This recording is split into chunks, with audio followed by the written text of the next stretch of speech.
और ये जो मामला है वो मुख्यमंत्री जी के भी संज्ञान में आ चुका है। कल ही मैं मिला था। अपराधी कोई भी हो, कानून के साथ खिलवाड़ करने वाला व्यक्ति कोई भी क्यों ना हो, कितना भी बड़ा क्यों ना हो, उसके साथ जीरो टॉलरेंस की नीति के तहत उसे कानून के कड़घरे में खड़ा करके उसको उसका सही जगह पहुंचाने की कार्रवाई से भी हमें हिचक नहीं करनी चाहिए।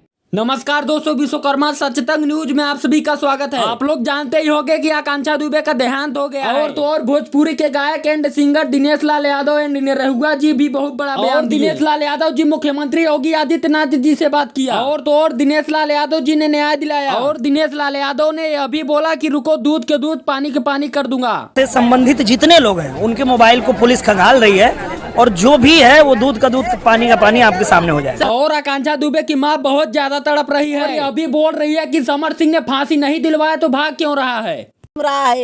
जब उसने किया नहीं सच्चा है, जब उसने कुछ किया नहीं सच्चा है तो भाग क्यों रहा है। जी हाँ गाइस, यह बात सच है और तो और भोजपुरी में बवाल मच गया है। और दिनेश जी ने समर सिंह को बहुत बड़ा चैलेंज दिया। दिनेश जी आकांक्षा दुबे के घर पहुंचे और उनकी मां से लिए बहुत बड़ा बयान। आप लोग बताइए कि समर सिंह को सजा दी जाए या नहीं, कमेंट बॉक्स में कमेंट करके बताएं। और इस चैनल पे नए हो तो चैनल को सब्सक्राइब कर लेना। वेलकम टू विश्वकर्मा सचतंग न्यूज।